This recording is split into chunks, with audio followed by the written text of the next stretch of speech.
দুই নম্বর দাওয়াতি কাজ করবে কারা?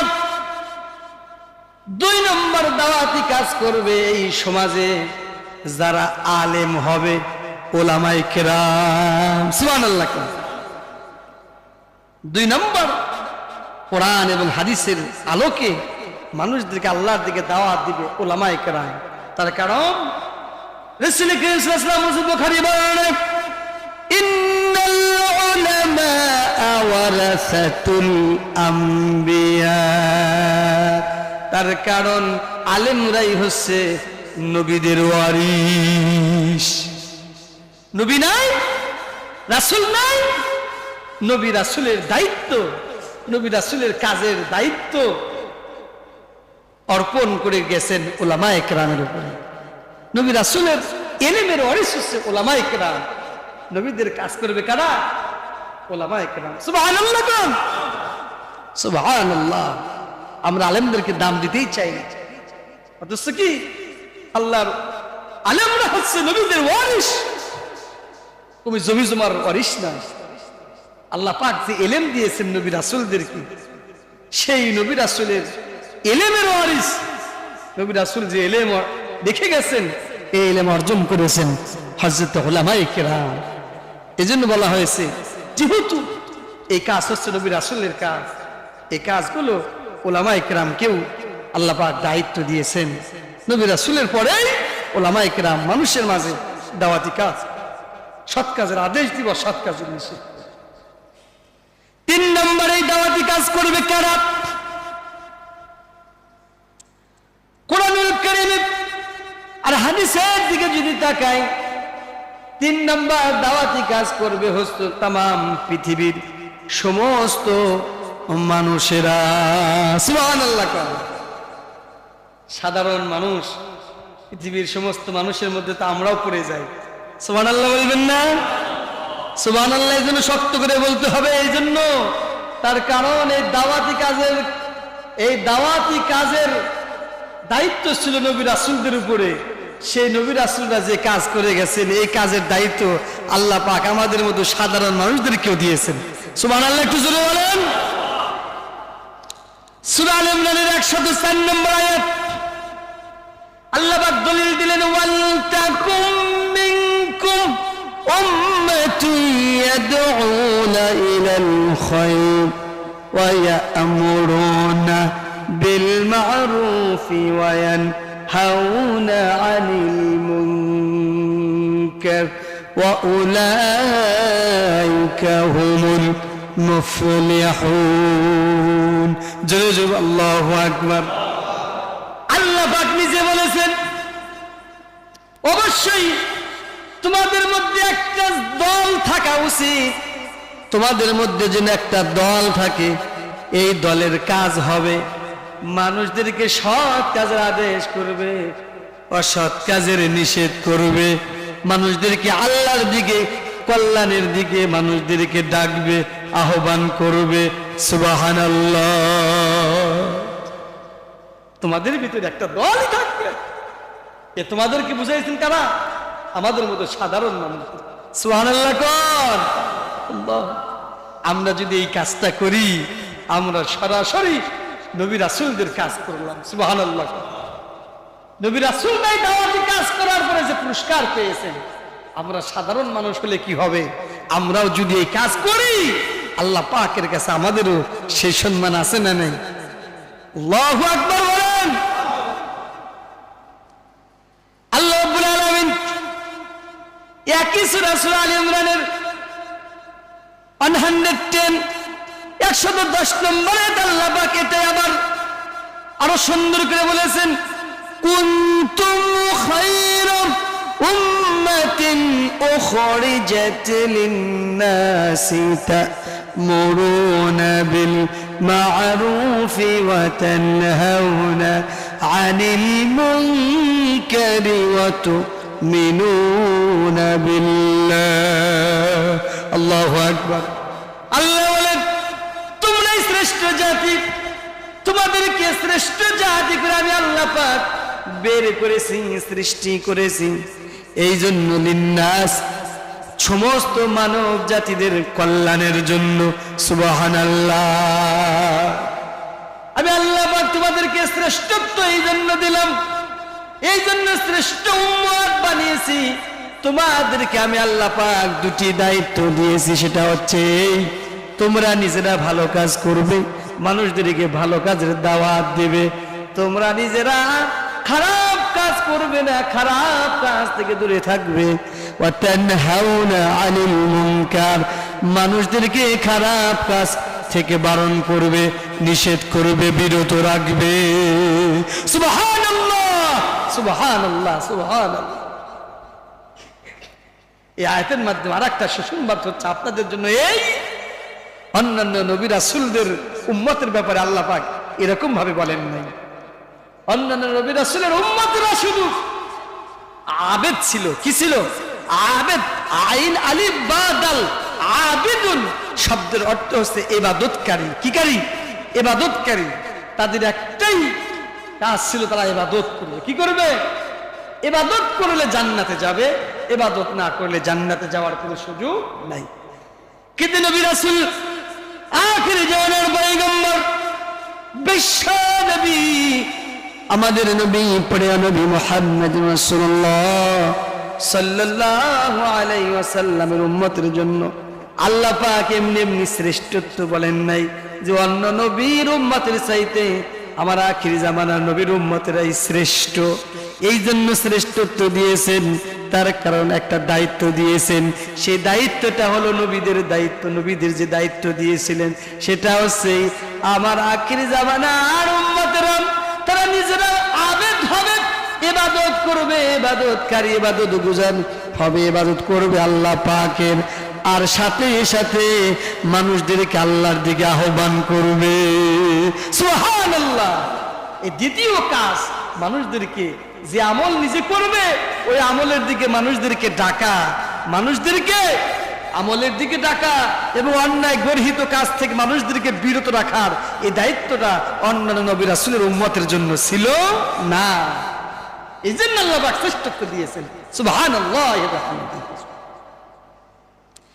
বিদায় হজের ভাষণে নবীজি আমার লক্ষাধিক লক্ষাধিক সাহাবীদের সামনে বললেন, ফালিউবাল্লিগু শাহিদুল গায়ব, আজকে যারা তোমরা উপস্থিত হয়েছো আমার এই বক্তব্য, আমার এই নসিহত, আমার এই ওয়াজ, যারা অনুপস্থিত, আজকে যারা উপস্থিত হয় নাই, তোমরা যারা উপস্থিত হয়েছো তাদের মাঝে মাঝে মাঝে তোমরা পৌঁছে দিও।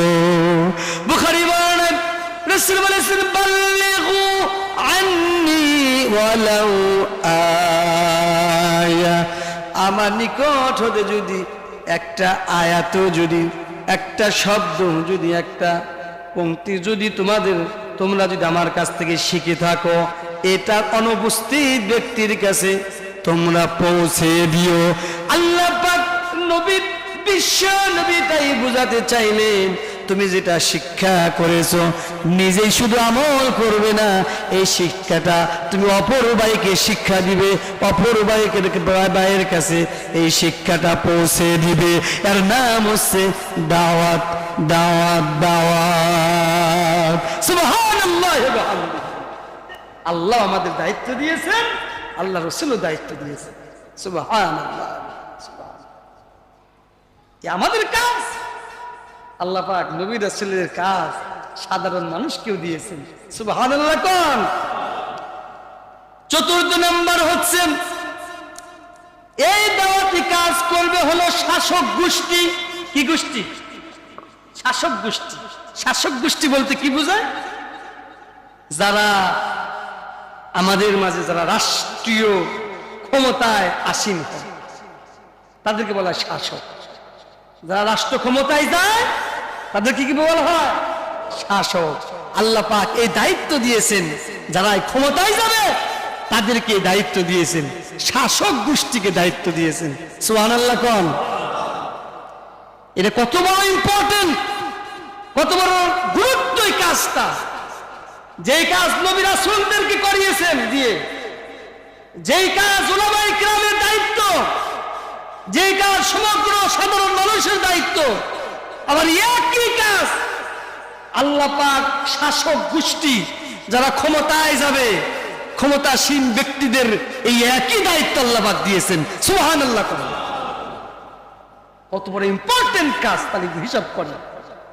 হ্যাঁ, নবী রাসূলরা একই কাজ করেছেন, ওলামায়ে কেরামকে একই কাজ দিয়েছেন, আবার সাধারণ মানুষদেরকে একই কাজ দিয়েছেন। আবার এই সাধারণ মানুষের কাছে শাসক গোষ্ঠীদের একই দায়িত্ব দিলেন যে তোমরাও মানুষের কাছে আমি আল্লাহ পাকের দাওয়াত পৌঁছে দাও। সুবহানাল্লাহ। আমরা প্রত্যেকেই এক একজন পরিবারের অভিভাবক। আপনার সন্তানের অভিভাবক আপনি, আপনার মেয়ে অভিভাবক আপনি, আপনার স্ত্রী অভিভাবক আপনি। আপনার দায়িত্ব হচ্ছে আপনার পরিবারের সকল সদস্যদেরকে ভালো পথে সৎ পথে আহ্বান করা, অসৎ পথ থেকে দূরে রাখা, সৎ কাজের কথা বলা, অসৎ কাজ থেকে বিরত রাখার এই দায়িত্ব আল্লাহ পাক আপনাকে দিয়েছেন। সুবহানাল্লাহ কোন সুবহানাল্লাহ ওয়া বিহামদিহি। মানুষের এই ভাগ্যটা সৌভাগ্য পরিণত হয় দুইটি কাজের উপর নির্ভর করে। এক নম্বর হচ্ছে সালাহ, আরবিতে বলা হয় সালাহ, নিজে সংশোধন হওয়া। সালাহ শব্দের অর্থ হচ্ছে নিজেকে সংশোধন করা, নিজে সংশোধন হওয়া। দুই নম্বর হচ্ছে ইসলাহ, অন্যকে সংশোধন করা। কি করা? অন্যকে সংশোধন করা।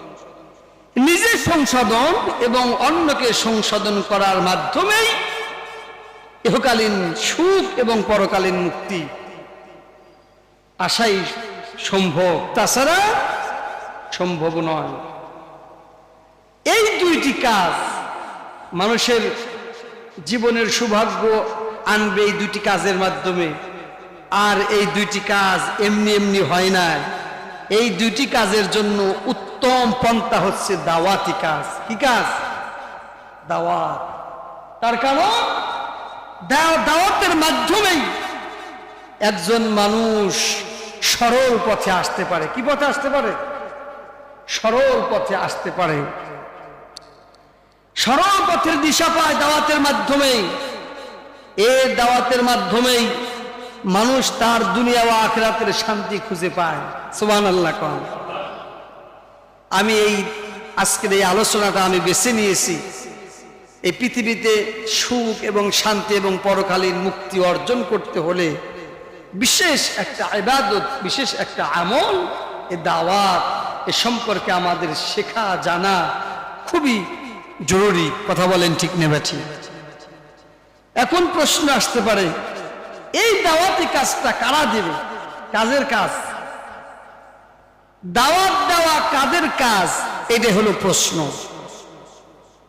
এর উত্তর যদি খুঁজতে চাই কোরআন এবং হাদিসের দিকে তাকাতে হবে। কোরআন হাদিস ঘেটে যতটুকু পাওয়া গেল সেটা হচ্ছে, খুব মনোযোগ দিবেন, এক নম্বর দাওয়াতি কাজের দায়িত্ব হচ্ছে নবী রাসূলদের। সুবহানাল্লাহ। তার মানে এই দাওয়াতি কাজ করা এটা কাদের কাজ? নবী রাসূলদের কাজ। এই কাজগুলো আল্লাহ পাক নবী রাসূলদের যেই করে থাকেন, করেছেন। এক নম্বর, এ সম্পর্কে সূরা নাহলের 36 নম্বর আয়াত খুঁজলে আমরা দেখতে পাবো, বুঝতে পারবো, শুনতে পাবো। এটাই আল্লাহ পাক বলেছেন, ওয়ালাকাদ বাআসনা ফি কুল্লি উম্মাতিন রাসূলান আন ইবুদুল্লাহা ওয়াজতানিবুত তাগুত। আল্লাহু আকবার। আল্লাহ পাক বলেছেন, অবশ্যই ওয়ালাকাদ বাআসনা ফি কুল্লি উম্মাত, অবশ্যই আমি আল্লাহ পাক প্রত্যেক জাতির নিকট, প্রত্যেক উম্মতের কাছে রসুলান বাআসনা, আমি প্রেরণ করেছি। প্রত্যেক জাতির কাছে, প্রত্যেক উম্মতের নিকট আমি রসুলদেরকে, এক একটা জাতির কাছে এক একজন করে আমি নবী রাসূল, আমি রাসূল প্রেরণ করেছি, নবী প্রেরণ করেছি। একটা মাত্র দায়িত্ব দিয়া প্রত্যেকটা নবী রাসূল এটাই দায়িত্ব দিয়েছেন, এটাই উম্মতের দাওয়াত দিয়েছেন, উম্মতকে জানিয়ে দিয়েছেন, আন ইয়াবুদুল্লাহ ওয়াজতানিবুত তাগুত। একটাই দাওয়াত, तमाम পৃথিবীর সমস্ত মানুষদেরকে আল্লাহ পাক নবী রাসূলদের মাধ্যমে জানিয়ে দিলেন। সকল নবী রাসূলরা একটাই দাওয়াত দিয়েছেন, আল্লাহ পাকের ইবাদত করো। আল্লাহ পাকের ইবাদতের পাশাপাশি তোমরা তাগুতকে বর্জন করো। সুবহানাল্লাহ ওয়া বিহামদিহি। প্রত্যেকটা নবী রাসূল একটাই দাওয়াত দিয়েছেন, আনি আবুদুল্লাহ, আল্লাহ পাকের ইবাদত, ওয়াজতানিবুত তাগুত, আল্লাহ ব্যতীত পৃথিবীর যা কিছু আছে ইবাদতের ক্ষেত্রে, অন্যান্য ক্ষেত্রে সব কিছু আছে তাগুত। ইবাদতের ক্ষেত্রে আল্লাহকেই মানতে হবে, আল্লাহর ইবাদত করতে হবে। সব তাগুত, আল্লাহ ব্যতীত মানুষের তৈরি করা মতবাদ, মানুষের সব কিছু, শয়তানের কর্মকাণ্ড ইত্যাদি ইত্যাদি যা কিছু আছে, মন এক কথায় ইসলাম বিরোধী, ইসলাম গর্হিত যত কাজ কর্ম আছে সব কিছু আছে তাগুত। একদিকে আল্লাহর ইবাদত করতে হবে, আবার তাগুতকে বর্জন করতে হবে। আল্লাহর ইবাদত করবেন আবার তাগুতকে গ্রহণ করবেন, এটা হতে পারে না। কথা বলেন ঠিক না ঠিক? কোন মুমিন বান্দা এটা করতে পারে না। তার কারণ আল্লাহ পাকের নির্দেশনা হচ্ছে আল্লাহ পাকের ইবাদত করতে হবে, পাশাপাশি তাগুতকে বর্জন করতে হবে। এই দুইটার নাম হচ্ছে ইবাদত। এই দুইটার মাধ্যমে আল্লাহ পাকের সন্তুষ্টি।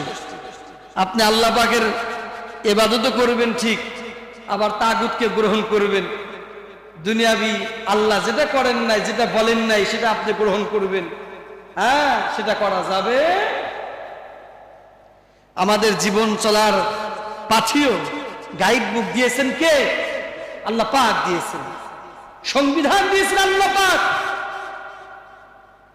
আল কুরআন ওয়া দুস্তুরুনা, আমাদের কোরআন হচ্ছে আমাদের সংবিধান, আমাদের জীবন চলার পাথিও, গাইড বুক, গাইডলাইন হচ্ছে কোরআন।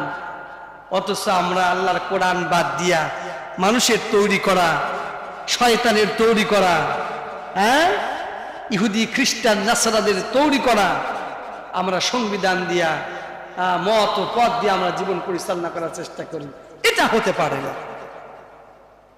আল্লাহ পাক বলেছেন, আমি তোমাকে তৈরি করেছি, তোমার ভালো মন্দর সব কিছু বিষয় আমি আল্লাহ পাকই জানি। কোন পথে চললে তোমার জন্য কল্যাণ হবে, কোন পথে চললে তোমার জন্য কল্যাণ হবে, এ বিষয়ে আমি আল্লাহ পাক ভালো করে জানি বলেই আমি আল্লাহ পাকের প্রেসক্রিপশন, একটি গাইড বুক, আমি ক্যাটালগ আমি দিয়েছি, সেটা হচ্ছে আল্লাহর কোরআন। সুবহানাল্লাহ কোন।